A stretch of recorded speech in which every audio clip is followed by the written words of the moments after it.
आपको एक चीनी रोबोट को अपना बताना पड़ रहा है, ये मुझे लगता है इससे बुरी परिस्थिति तो आज़ाद भारत में हमारे हिंदुस्तान की कभी नहीं हुई। हमने ये कभी क्लेम नहीं किया कि हमने कुछ मैन्युफैक्चर किया है जो हमने नहीं किया।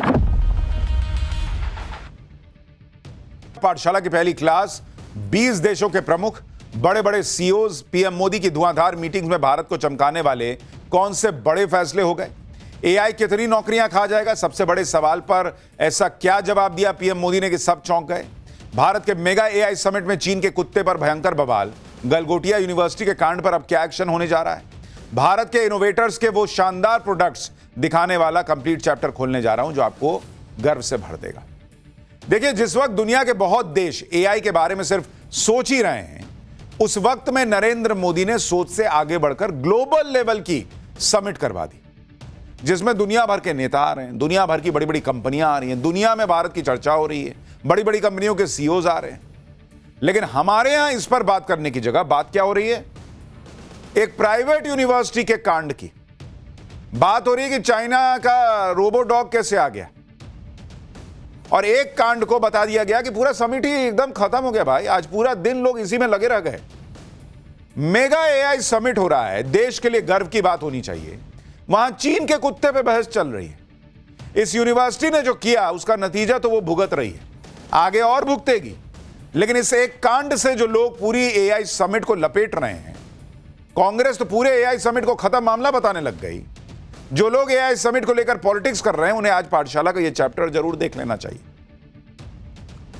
एआई समिट खत्म नहीं हुआ है बॉस।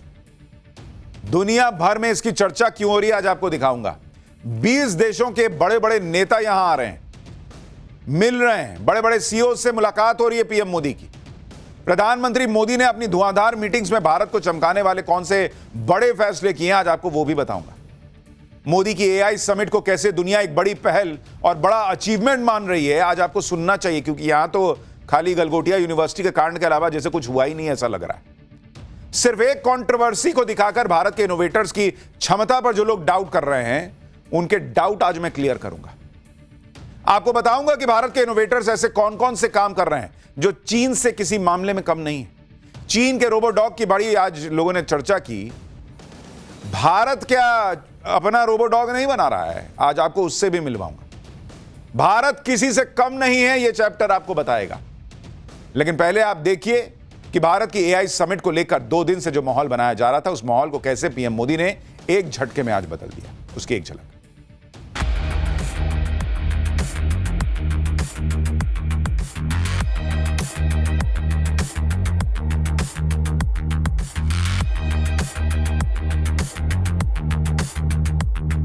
समिट में आपको एक चीनी रोबोट को अपना बताना पड़ रहा है, ये मुझे लगता है इससे बुरी परिस्थिति तो आज़ाद भारत में हमारे हिंदुस्तान की कभी नहीं हुई। हमने ये कभी क्लेम नहीं किया कि हमने कुछ मैन्युफैक्चर किया है जो हमने नहीं किया। एआई समिट को लेकर एक तरफ अचीवमेंट्स हैं, दूसरी तरफ कंट्रोवर्सी। एक तरफ सवाल और बवाल है, दूसरी तरफ नरेंद्र मोदी ने जो किया वो कमाल है। लेकिन आप इस बात को भी समझिए कि कोई एक कंट्रोवर्सी इतनी बड़ी अचीवमेंट को कम कर सकती है क्या?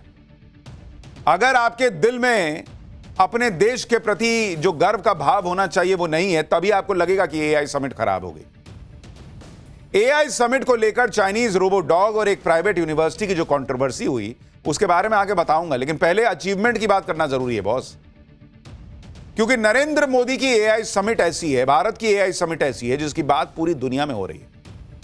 यह दुनिया में ग्लोबल साउथ को लेकर भारत की लीडरशिप दिखा रहा है। लोग लगे पड़े हैं चाइनीज कुत्ते के पीछे। अरे पहले भारत जो अचीव कर रहा है वो देखो ना यार।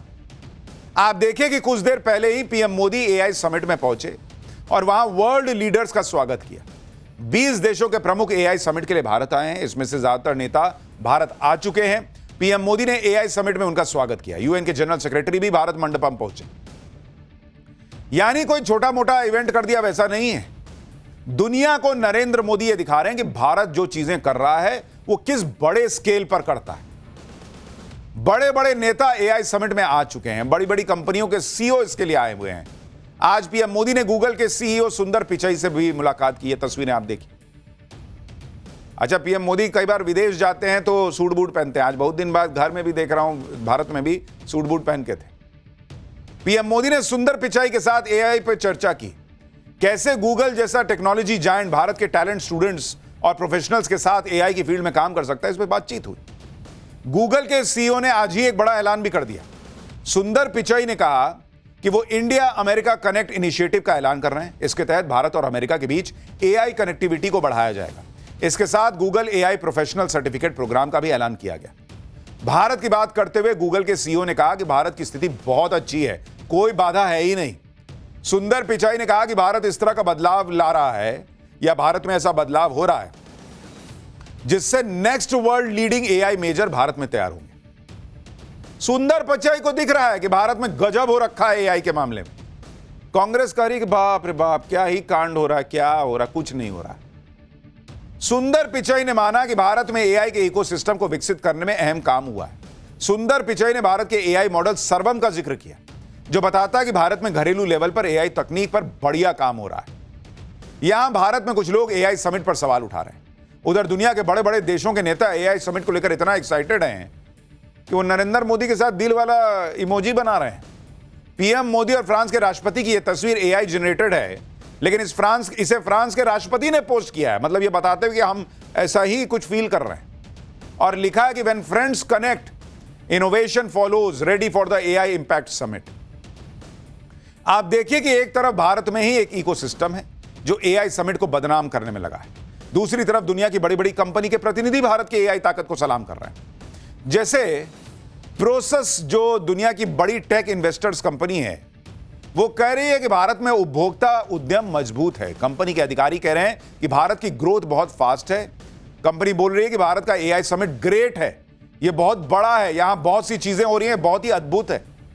बड़ी बड़ी कंपनी भारत के एआई समिट को ग्रेट बता रही है। और अपने यहां के कांग्रेस और बाकी लोग क्या कह रहे हैं अभी आगे दिखाऊंगा। अंतर्राष्ट्रीय कंपनी एनवीडिया ने कहा कि भारत अपने मजबूत डेवलपर नेटवर्क, स्टार्टअप और साझेदारों के साथ एआई इनोवेशन के सबसे महत्वपूर्ण केंद्रों में से एक बन गया है।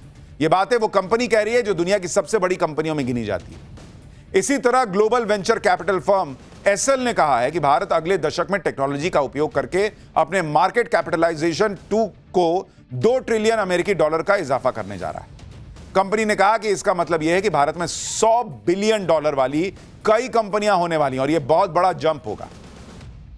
इसी तरह गूगल डीप माइंड के सीईओ ने कहा है कि अगर भारत के युवा एआई के नए उपकरणों को पूरी तरह से अपना लें और उनमें महारत हासिल कर लें तो वो एआई परिवर्तन के अग्रदूत के रूप में उभर सकते हैं। यानी दुनिया भर की बड़ी बड़ी कंपनियां कह रही हैं बॉस कि भारत लीड कर रहा है और आगे और लीड करेगा। भारत में एआई को लेकर अपॉर्चुनिटीज की प्रबल संभावनाएं खुली हुई हैं।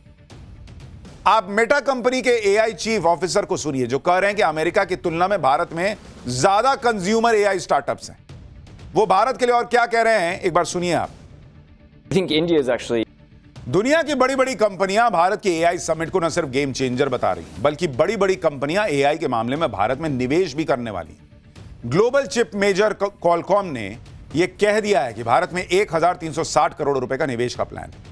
कंपनी अपने स्ट्रैटेजिक एआई वेंचर फंड के जरिए भारत की उन कंपनियों में निवेश करेगी जो एआई में आगे बढ़ रहे हैं। भारत की दिग्गज engineering company Larsen and turbo और चिप निर्माता कंपनी एनवीडिया ने भी हाथ मिला लिया है। एलएनटी ने एनवीडिया के साथ मिलकर गीगावाट स्केल एआई इंफ्रास्ट्रक्चर विकसित करने की योजना का ऐलान किया। यानी भारत के एआई सेक्टर में इंटरनेशनल कंपनियां दिलचस्पी दिखा रही हैं, उन्हें भारत में नए नए मौके दिख रहे हैं। आप केंद्रीय मंत्री अश्विनी वैष्णव को सुनिए, वो तो दावा कर रहे हैं कि अगले 2 सालों में एआई के क्षेत्र में $200 बिलियन का निवेश हो सकता है। So far, whatever investment commitments we have seen, looks like in the coming 2 years, we should be seeing more than $200 billion worth investment across the 5 layers of AI stack.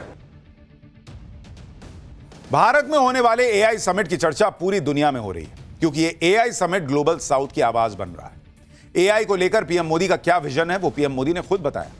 एक news agency को दिए interview में PM Modi ने कहा कि आत्मनिर्भर भारत में AI के लिए उनका विजन 3 पिलर पर टिका है: संप्रभुता, समावेशिता और इनोवेशन। उन्होंने कहा कि उनका विजन है कि भारत दुनिया भर में टॉप 3 एआई सुपर पावर में से एक होना चाहिए, और सिर्फ एआई के इस्तेमाल में ही नहीं बल्कि बनाने में भी। हमारे एआई मॉडल दुनिया भर में इस्तेमाल किए जाएं, जो करोड़ों लोगों को उनकी अपनी भाषाओं में सर्विस देंगे। पीएम मोदी ने कहा कि हम चाहते हैं कि एआई के फायदे सभी तक पहुंचे, न कि सिर्फ शुरुआती तौर पर इसे अपनाने वालों तक ही सीमित रहे। ग्लोबल साउथ में आयोजित पहले ग्लोबल एआई समिट के तौर पर भारत एक ऐसा प्लेटफॉर्म बन रहा है जो कम प्रतिनिधित्व वाली आवाजों और विकास की प्राथमिकताओं को बढ़ावा देता है। युवाओं में एआई से नौकरियां छिन जाने के डर को दूर करते हुए पीएम मोदी ने कहा कि तैयारी डर का सबसे अच्छा जवाब है, इसलिए सरकार स्किलिंग और रीस्किलिंग पर लगातार निवेश कर रही है ताकि लोग एआई वाले भविष्य के लिए तैयार हो सकें। उन्होंने कहा कि सरकार इस चुनौती को भविष्य की समस्या मानकर टाल नहीं रही है, बल्कि इसे आज की जरूरत मानकर काम कर रही है और लोगों में यह स्किल डेवलप करने पर काम कर रही है। इतिहास बताता है कि टेक्नोलॉजी से काम खत्म नहीं होता, काम का नेचर बदलता है और नई तरह की नौकरियां बनती हैं। कुछ रोल बदलेंगे, लेकिन डिजिटल बदलाव ने नई टेक जॉब्स भी आएंगी। यानी एआई सबकी नौकरियां खा जाएगा, उस डर को भी पीएम मोदी ने दूर किया कि अरे नहीं बॉस, आप खुद को अपग्रेड कीजिए और अगर टेक्नोलॉजी आएगी तो दूसरे तरह की नौकरियां आएंगी, तो उसके लिए तैयार रहिए। भाई लोग यही तो सोचते थे कंप्यूटर आएगा, बाप रे बाप सबकी नौकरी चली जाएगी। हुआ क्या ऐसा? यह माना कि काम के तरीकों में बदलाव होंगे, कुछ नौकरियां जाएंगी, लेकिन कई नई क्रिएट होंगी। भारत में एआई को रफ्तार देने के लिए पीएम मोदी लगातार काम कर रहा है। मोदी सरकार इंडिया एआई मिशन 2.0 पर काम कर रही है। केंद्रीय मंत्री अश्विनी वैष्णव ने बताया कि सरकार जल्दी ही इंडिया एआई मिशन 2.0 लॉन्च करने जा रही है। अश्विनी वैष्णव ने बताया कि जैसे भारत ने यूपीआई बनाया था, वैसे ही एआई का यूपीआई बनेगा, जो पूरी दुनिया के लिए होगा। केंद्रीय मंत्री ने कहा कि यूपीआई टाइप प्लेटफॉर्म की तरह भारत एआई की सर्विस देगा। यानी भारत ऐसे एआई मॉडल्स तैयार करेगा जो भारतीयों की तो मदद करेंगे, साथ ही ग्लोबल साउथ के कमजोर देशों में भी इसका इस्तेमाल हो सकेगा। भारत में जो एआई समिट हो रहा है, उसमें 100 से ज्यादा देश हिस्सा ले रहे हैं। 20 देशों के प्रमुख भारत में, यानी अगले 2 दिन वर्ल्ड डिप्लोमेसी का मेगा शो भारत में हो रहा है। और नरेंद्र मोदी जानबूझ के इसे ग्रैंड लेवल पर कर रहे हैं, क्योंकि जब भी दुनिया में कहीं एआई की बात हो, हर आदमी के दिमाग में एआई सुनते ही भारत का नाम आना चाहिए। हर कंपनी के दिमाग में आना चाहिए कि एआई पे कुछ कर रहा हूं तो भारत में जाके करना चाहिए। और इतने लार्ज स्केल पे होने की वजह से वो चर्चा होगी। पीएम मोदी ने G20 होस्ट कैसे किया था, आपको याद है ना?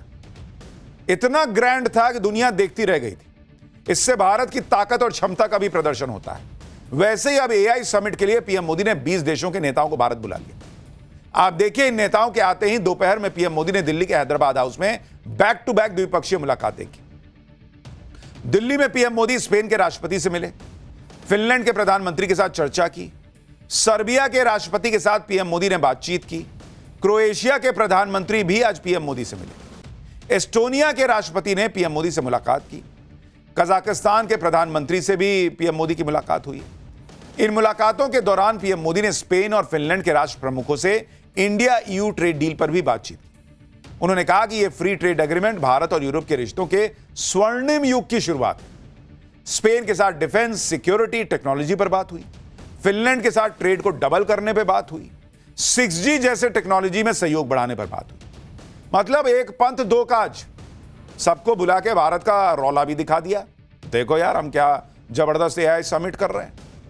और जब आई हो तो थोड़ा बिजनेस की भी बात कर लेते हैं, थोड़ी टेक्नोलॉजी की बात कर लेते हैं, थोड़ा डिफेंस की बात कर लेते हैं, वो भी हो गया। और दुनिया में जो तस्वीर जा रही है वो तो जा ही रही है। पीएम मोदी भूटान के प्रधानमंत्री से भी मिले। उनकी मुलाकात की तस्वीरें वायरल हो रही है, क्योंकि दोनों नेताओं ने जिस तरह से एक दूसरे को गले लगाया, उससे ऐसा लगा कि 2 देशों के नेता नहीं बल्कि 2 भाई मिल रहे हैं। एआई समिट में शामिल होने के लिए फ्रांस के राष्ट्रपति तो पहले ही भारत आ चुके हैं, मैक्रोन।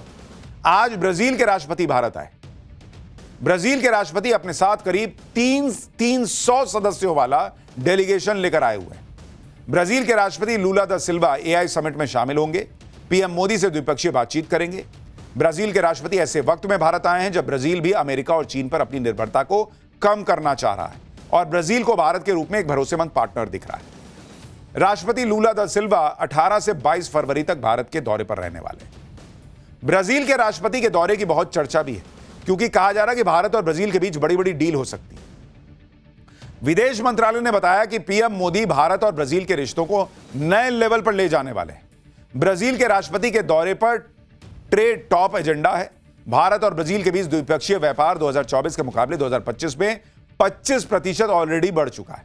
भारत और ब्राजील के बीच जो $12 बिलियन यानी 1,08,000 करोड़ का व्यापार होता है, उसे बढ़ाकर अगले 5 साल में $20 बिलियन यानी 1,80,000 करोड़ रुपए तक ले जाने का टारगेट है। भारत और ब्राजील के बीच फार्मा और सिविल एविएशन में डील हो सकती है। क्रिटिकल मिनरल, जिसे दुनिया का नया गोल्ड कहा जा रहा है, उसे लेकर दोनों देशों में अहम डील हो सकती है। दावा है कि चीन के बाद दुनिया में सबसे ज्यादा रेयर अर्थ रिजर्व ब्राजील के ही पास है। तो भारत के लिए ब्राजील से यह दोस्ती बहुत कारगर साबित होगी। इधर दुनिया के बड़े बड़े नेता, सीईओ सब भारत में, वो भारत की एआई ताकत को सलाम ठोक रहे हैं। वो भारत के एआई समिट को देखकर हैरान हो रहे हैं। भारत डील पे डील ठोके जा रहा है। दूसरी तरफ भारत में एक इकोसिस्टम एआई समिट को फ्लॉप बताने में लगा है, वो भी इसलिए क्योंकि एआई समिट में एक यूनिवर्सिटी ने बड़ा कांड कर दिया। दरअसल एआई समिट में गलगोटिया यूनिवर्सिटी के पवेलियन में एक रोबो डॉग दिखाया गया। रोबो डॉग की बड़ी चर्चा होने लगी। यूनिवर्सिटी की तरफ से बताया गया कि यह रोबो डॉग तो उनकी यूनिवर्सिटी ने ही बनाया है। गलगोटिया यूनिवर्सिटी के पवेलियन में मौजूद प्रोफेसर ने रोबोटिक डॉग का नाम भी ओरियन बता दिया और कहा कि हमारे यहां ही डेवलप हुआ है। प्रोफेसर ने कहा कि गलगोटिया यूनिवर्सिटी एआई सेक्टर में 350 करोड़ रुपए का भारी भरकम इन्वेस्टमेंट कर रही है। इस दावे पर बवाल मच गया क्योंकि बाद में सामने आया कि जो रोबो डॉग दिखाया गया था वो यूनिवर्सिटी ने बनाया ही नहीं था। यह भी दावा किया गया कि यह रोबो डॉग तो मेड इन चाइना है और इसे यूनिवर्सिटी ने अपना प्रोडक्ट बता दिया। इस पर गलगोटिया यूनिवर्सिटी तो ट्रोल हुई, साथ ही भारत का एआई समिट निशाने पर आ गया। माहौल बनाया जाने लगा कि भारत के एआई समिट में तो फर्जीवाड़ा चल रहा है। एक स्टॉल पर ऐसा हुआ, एक यूनिवर्सिटी ने ऐसा कांड किया, पूरा एआई समिट इतना भव्य हो रहा है, उस पूरे एआई समिट को ये लोग जो है खराब बताने लगे। कई टेक एक्सपर्ट्स और यूजर्स ने दावा किया कि जिस रोबो डॉग को गलगोटिया यूनिवर्सिटी वाले अपनी क्रिएटिविटी बता रहे थे, वो असल में चाइनीज कंपनी यूनिट्री का रोबो डॉग है। लोगों ने इस रोबो डॉग के मॉडल का नाम भी बता दिया। दावा किया गया कि यूनिट्री के रोबो डॉग का GO2 मॉडल है, जो खुले बाजार में और ऑनलाइन प्लेटफॉर्म पर 2 से 3 लाख रुपए में आसानी से खरीदने पर मिल जाता है। इसके बाद गलगोटिया यूनिवर्सिटी का ड्रोन शॉकर भी विवादों में आ गया। इस ड्रोन को भी यूनिवर्सिटी ने अपनी खोज बता दिया था। दावा किया कि इंडिया का पहला ड्रोन शॉकर एरिना है, लेकिन यूनिवर्सिटी का यह दावा भी झूठा निकला। कई लोगों ने बताया कि असल में यह कोरिया का ड्रोन है। लोगों ने इस ड्रोन के मॉडल का नाम भी बता दिया, स्ट्राइकर V3 ARF। दावा किया गया कि मार्केट में इसकी कीमत 40,000 रुपए, लेकिन यूनिवर्सिटी ने दावा ठोक दिया था कि हम ही बनाए बे किए हैं। जब गलगोटिया यूनिवर्सिटी के दावे एक्सपोज होने लगे तो उनके लोगों को समझ में नहीं आया कि अब क्या करें, तो कांड हो गया। इसी चक्कर में बयान पर बयान बदलते रहे। सीधे माफी मांगनी चाहिए था ना जी, तो थेथराई करने लगे। माफी मांगने की जगह इधर उधर की बात करने लगे। कभी मीडिया पर कंट्रोवर्सी क्रिएट करने को लेकर सवाल खड़े करने लगे, कभी समझ का फेर बता दिया। ये लोग दावा करने लगे कि उन्होंने तो चाइनीज रोबो डॉग को अपना बताया ही नहीं था। सुनिए एक बार। मैं जो कहना चाहती हूँ वो शायद मैं बहुत अच्छे से कह नहीं पाई, समय के अभाव के कारण या आसपास के बज़ और शोर के कारण, और आप जो समझना चाहते हैं शायद आपने उसमें पूरा धैर्य नहीं दिया उसको ठीक तरह से समझने का। हमने ये कभी क्लेम नहीं किया कि हमने कुछ मैन्युफैक्चर किया है, जो हमने नहीं किया। प्रोफेसर नेहा, कल हमने देखा था कि वो डॉग का ही video, the whole focus was on that dog. आपने डेवलप शब्द का भी यूज किया था। तो डेवलपमेंट का मतलब किसी चीज को डिजाइन और मैन्युफैक्चर करना नहीं होता है। देख रहे हैं, थेथराई देख रहे हैं कि हमने तो डेवलप कहा था, हमने मैन्युफैक्चरिंग नहीं कहा था, आप लोग नहीं समझे। और बाद में इसी यूनिवर्सिटी ने माफी मांगी कि हमारी जो महिला कर्मी वहां थी उनको समझ में नहीं आया कि क्या बोलना है, कैमरा देख के हड़बड़ा गई और ये सब बोल दी। तो बाद में माफी काहे मांगे? पहले काहे ये सब फालतू का थेथराई हो रहा था? छीछा लेदर अपना तो कराई, बाकी लोगों का भी हो गया, पूरे एआई समिट का करवा दिए कि इकोसिस्टम से छीछा लेदर। उस सफाई में कह रहे हैं कि इनको समझ में नहीं आया क्या बोलना है, तो नहीं समझ में आया तो कल गलत बोली, तो आज फिर काहे के लिए भेज दिए थे इनको? अब जब छीछा लेदर हो रही है तो यूनिवर्सिटी जो है लिपापोती कर रहा है, तमाशा कर रहा है। और डेवलप किए थे, मैन्युफैक्चर नहीं किए थे, तो वहां क्या दिखाने आए थे कि हम खरीद के कैसे चलाते हैं? घर बैठते फिर। जिस तरह का काम गलगोटिया यूनिवर्सिटी के लोगों ने किया उस पर तो सीधे सीधे में माफी मांगनी चाहिए थी और कट लेना चाहिए था, लेकिन ये लोग तब भी नहीं निकले। जब सरकार ने हड़काया तो इन्होंने अपना बोरिया बिस्तर समेटा और वहां से निकले। गलगोटिया यूनिवर्सिटी के लोगों को एआई समिट एक्सपो से बाहर निकाल दिया गया। आयोजकों ने पहले यूनिवर्सिटी के पवेलियन की बिजली काटी और फिर ताला लगाकर बैरिकेडिंग कर दी। सोचिए कितना बेइज्जती हुआ है। कैसा 2 करोड़ का यूनिवर्सिटी का प्रशासन है भाई? इतना बड़ा समिट देश का हो रहा है, तुम वहां इस तरह की चीज कर रहे हो कि हम नहीं जाएंगे, हम नहीं जाएंगे। केंद्रीय मंत्री अश्विनी वैष्णव ने क्लियर कट कर दिया कि जिसने गलत किया उसके खिलाफ तुरंत एक्शन लिया गया। एक बार उनको भी सुनिए। जब इन्हें एआई समिट से निकाला गया, जब हर तरफ इनकी खिल्ली उड़ी, तो गलगोटिया यूनिवर्सिटी का माफीनामा आया। तब जाकर यूनिवर्सिटी ने कहा कि गलगोटिया विश्वविद्यालय हाल ही में आयोजित एआई समिट में पैदा हुई भ्रम की स्थिति के लिए दिल से क्षमा प्रार्थी है। भ्रम की स्थिति? तुम कांड किए उसको भ्रम कर रहे हो और तब माफी मांग रहे हो। हमारे एक प्रतिनिधि जो पवेलियन पर तैनात थी वो पूरी जानकारी से अवगत नहीं थी, तो वहां उनको भेजे काहे के लिए थे? जब अवगत नहीं थी, एक दिन भेजे तो दूसरा दिन काहे भेजे? कह रहा है कि इसलिए वो प्रोडक्ट की तकनीकी बारीकियों से परिचित नहीं थी और कैमरे पर आने के उत्साह में उन्होंने तथ्यात्मक रूप से गलत जानकारी दे दी और उसका नाम भी गलती से बता दिया। और कल तो बता ही दिया, आज भी आपने उनको भेज दिया और आज भी वो जो है वो लड़ने लग गए कि आप लोग ठीक से नहीं समझे और कह रहे हैं कि इसके लिए प्रेस को कोई अधिकृत अनुमति नहीं थी कि आप उनसे बात कीजिए। आयोजकों की भावनाओं को समझते हुए हमने परिसर खाली कर दिया है। गलगोटिया यूनिवर्सिटी ने कहा कि जिस रोबो डॉग को उसने एआई समिट में दिखाया था, उस रोबो डॉग को छात्रों की ट्रेनिंग देने के मकसद से मंगाया गया था। उनके छात्र इस पर प्रयोग कर रहे हैं, इसकी क्षमताओं को परख रहे हैं और इस प्रक्रिया में अपना ज्ञान बढ़ा रहे हैं। वो तो ज्ञान बढ़ा रहे हैं, तुम काहे के लिए उसको दिखा रहे थे वहां पे कि हमारे यहां डेवलप हुआ है? और वो ड्रोन का क्या, उसमें भी झूठ बोल दिए। कैसी यूनिवर्सिटी है जी गलगोटिया? जो बच्चे वहां से पढ़ के निकल रहे हैं बेचारे, वो भी अब जहां जाएंगे उनको जो है लोग ताने मारेंगे यूनिवर्सिटी के इस कांड की वजह से। जब गलगोटिया यूनिवर्सिटी के इस कांड की चर्चा हर जगह होने लगी तो राजनीति करने वाले कूद गए। कांग्रेस को तो मौका चाहिए था, उसने पूरा एआई समिट ही सवालों के घेरे में डाल दिया। पूरे एआई समिट को खत्म मामला बता दिया कांग्रेस ने। राहुल गांधी ने कहा कि यह समिट एक अव्यवस्थित पीआर तमाशा है, भारतीयों का डेटा बेचा जा रहा है, चीन के प्रोडक्ट्स दिखाए जा रहे हैं। कांग्रेस कहने लगी कि मोदी सरकार ने एआई को मजाक बना दिया और पूरी दुनिया में भारत का मजाक उड़ाया। कांग्रेस के नेता पवन खेड़ा ने गलगोटिया यूनिवर्सिटी के विवाद पर कहा कि शिक्षा को लेकर बीजेपी का गला घोंटिया अप्रोच है। इसी तरह जब यह खबर आई कि एआई समिट एक दिन और बढ़ाया जा रहा है तो उस पर पवन खेड़ा ने पूछा कि क्यों, थोड़ी नाक अभी बची है क्या? कांग्रेस नेता रागिनी नायक ने एआई समिट को फ्लॉप बता दिया। एक बार सुनिए कैसे कांग्रेस के नेता गलगोटिया यूनिवर्सिटी के कांड पर पूरे एआई समिट को ही फ्लॉप बताने के लिए उनमें होड़ लग गई बॉस की। कैसे हम बता देंगे मोदी नहीं कर पाए, सब बेकार हो गया। एआई समिट में आपको एक चीनी रोबोट को अपना बताना पड़ रहा है। ये मुझे लगता है इससे बुरी परिस्थिति तो आज़ाद भारत में हमारे हिंदुस्तान की कभी नहीं हुई जितनी आज मोदी जी के राज में हो रही है। देखिए, मैं ये कहना चाहती हूँ कि ऑप्टिक्स से ज़्यादा इम्पोर्टेंट आउटकम होता है, नज़ारे से ज़्यादा महत्वपूर्ण नतीजे होते हैं। पर मोदी जी के लिए उलट बांसी चलती है। मोदी जी का चेहरा चमके, मोदी जी के अपने गाल बजा सके, मोदी जी का गुणगान और महिमा मंडन हो जाए, मोदी जी का बढ़िया फोटोशूट हो जाए, उसके अलावा कोई प्लानिंग नहीं थी। कांग्रेस पार्टी नहीं कह रही है कि एआई समिट फ्लॉप है, कि किसी चीज का इंतजाम नहीं हुआ। वो एग्जिबिटर्स ही बोल रहे हैं, वो कह रहे हैं हम तो आते ही नहीं अगर ऐसा होता। और मैं ये जानना चाहती हूँ, आप गलगोटिया यूनिवर्सिटी की पेविलियन हटाइए या गलगोटिया यूनिवर्सिटी को हटाइए। जो भारत के एआई समिट की भद्द पिटनी थी वो पिट गई। तो क्या ये पहले छानबीन नहीं होनी चाहिए थी कि कौन क्या प्रोडक्ट्स डिस्प्ले करे? कांग्रेस पार्टी से कोई पूछे कि राहुल गांधी जब दुनिया की सबसे तेजी से बढ़ती अर्थव्यवस्था भारत को डेड इकोनॉमी बताते हैं तब भद्द नहीं पिटती है। जब दुनिया भर में जाकर बोलते हैं कि हमारे यहां तो कुछ बचा नहीं, सब खत्म हो गया, तब भद्द नहीं पिटती है। और इतना बड़ा एआई समिट हो रहा है, भर भर के कंपनियां आ रही हैं, लाखों लोग इसमें जो है वो शिरकत कर रहे हैं।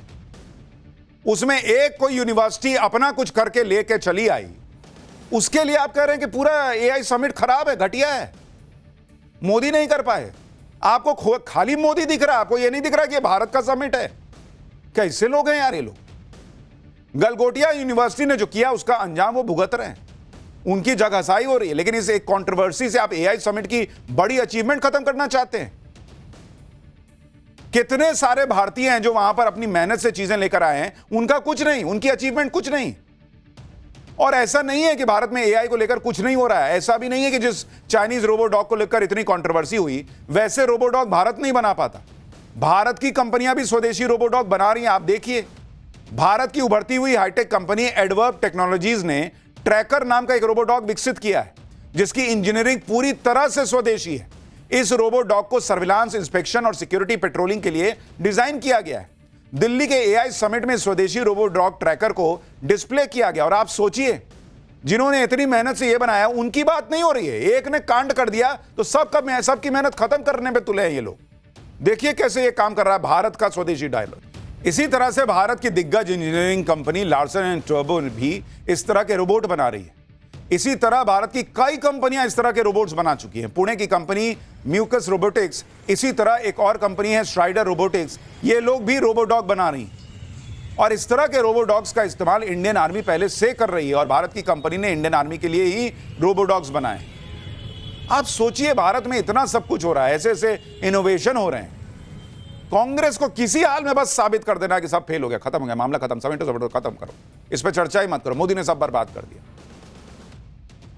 उनके लिए तेजी से बढ़ती अर्थव्यवस्था भी उनको डेड दिखती है और जिस एआई समिट की दुनिया में चर्चा है वो भी डेड दिखता है। पॉलिटिक्स में उनकी हालत कैसी है मैं क्या बताऊं, आपको पता ही है।